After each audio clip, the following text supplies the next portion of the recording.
Assalamualaikum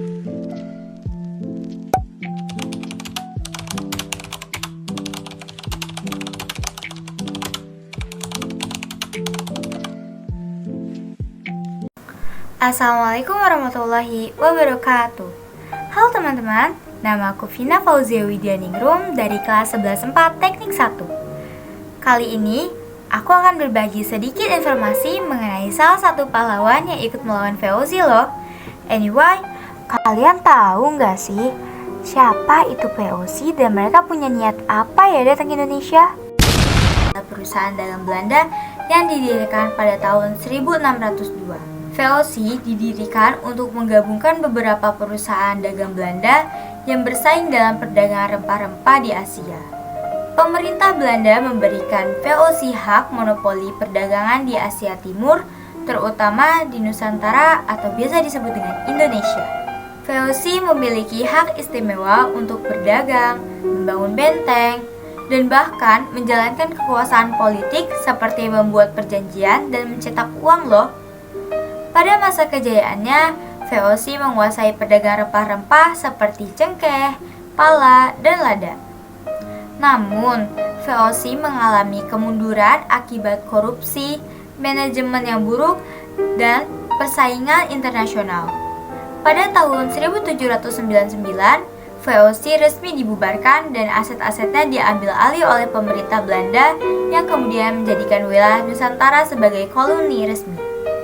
Adapun tokoh yang ikut membantu melawan VOC pada masa itu adalah Raden Mas Sigit. Raden Mas Sigit juga dikenal sebagai Kanjeng Gusti Pangeran Adipati Arya atau KGPAA Paku Alam ke-8.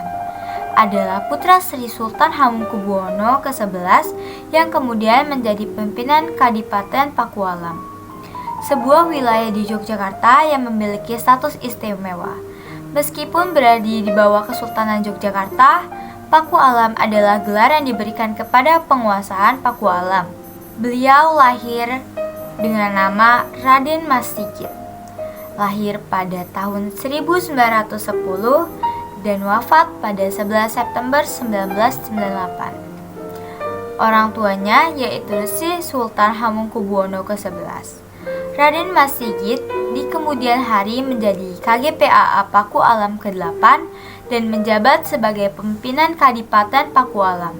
Sebagai seorang bangsawan yang berasal dari keluarga terpandang, Raden Mas Sigit tumbuh dalam lingkungan kerajaan dan memiliki pendidikan serta pandangannya luas.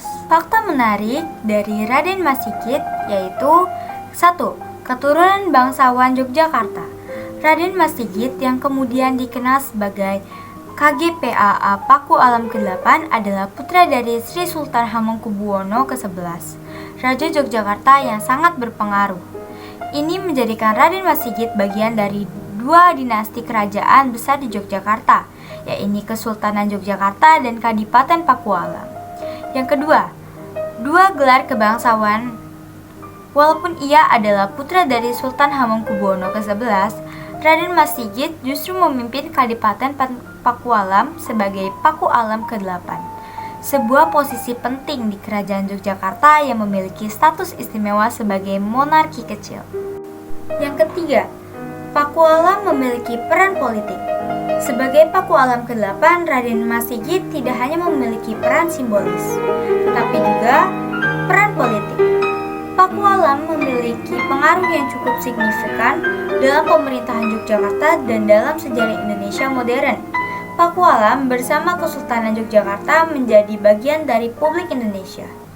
Yang keempat, kepemimpinan dalam masa kemerdekaan. Pada masa awal kemerdekaan Indonesia, Pakualam ke-8 memainkan peran penting dalam mempertahankan dukungan Yogyakarta terhadap Republik Indonesia yang baru berdiri. Kadipaten Pakualam bersama Kesultanan Yogyakarta secara resmi bergabung dengan Indonesia pada tahun 1945 dan menjadi bagian integral dari Republik Indonesia. Yang terakhir, pengaruh budaya sebagai bangsawan. Pakualam ke-8 juga berperan dalam melestarikan budaya dan tradisi Jawa.